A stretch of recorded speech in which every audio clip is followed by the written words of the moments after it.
You're watching EAC News. Thank you for joining us. Well, now for a look at news making international headlines this Thursday, the 28th of October. Dozens of indigenous people have been arrested after mass protests in Ecuador.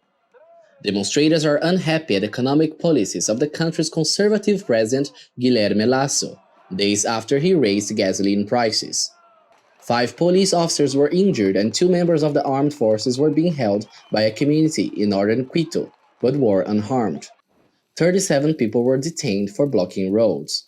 The Ecuador Confederation of Indigenous Nations has confirmed that demonstrators had been injured but did not give a figure. Police used tear gas in the capital amid clashes with protesters, while officers on horseback blocked the entrance to the plaza that had been the marchers' destination. Elsewhere, indigenous groups blocked the roads that connect Quito to the country's north, and others in various Andean provinces were closed. Lasso, an ex-banker who took office in May, scrapped planned incremental rises in gasoline chargers, meant to eventually align with international causes, following pressure by indigenous and other organizations. But unions and other groups want Lasso to freeze prices at lower rates and exempt sectors hit hard by the pandemic.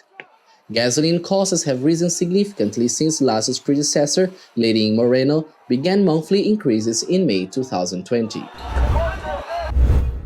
Where mighty glaciers once spilled into Swiss valleys like frozen rivers of ice, a residue of gray scree in boulders remains, spliced through with raging streams.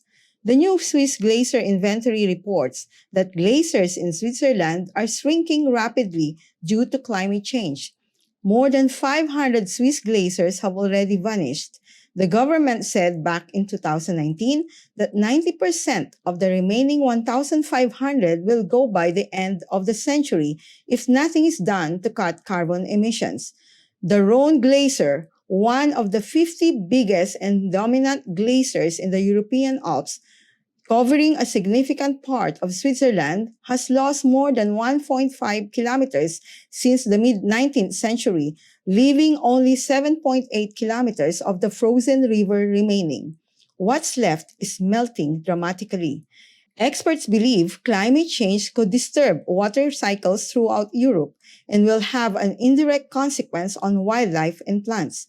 The retreat of the Rhone Glacier is expected to have a major impact on water levels, possibly raising them initially as the ice melts, but depleting them long-term. With regard to adaptation and transition to cleaner energy, Switzerland is slowly embracing wind power as an alternative. Europe's highest wind farm with 3 turbines at more than 2,200 meters above sea level was opened in 2016. It provides power to nearly 3,000 households. And as technology soars, a Japanese startup hopes to persuade wealthy consumers to swap their supercar for a $680,000 Hoverbike, which went on sale on Tuesday.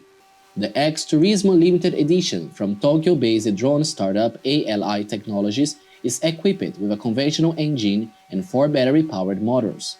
It can fly for 40 minutes at up to 100 km per hour. The startup, whose backers include industrial heavyweights Mitsubishi Electric and Kyocera, demonstrated the bike with a short flight at a racetrack near Mount Fuji. The bike could be used by rescue teams to reach difficult locations. Commercial success for ALI Technologies, whose suppliers include engine maker Kawasaki Heavy, would help reinforce Japan's industrial edge amid a generation shift towards new technology such as autonomous and electric vehicles. Meanwhile, in Rome, a prototype of German aviation startup Volocopter's electrical air taxi went on display at Rome's Fiumicino Airport on Wednesday, as the airport looks ahead to 2024 when they hope the public will be able to travel on the battery-powered passenger aircraft. The flying taxi, which looks like a tiny helicopter, has an electrical vertical takeoff and landing in so-called vertiports.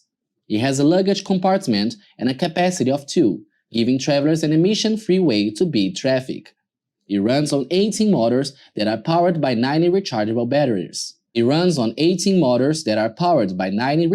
batteries. Volocopter says it is 4 times quieter than an actual helicopter.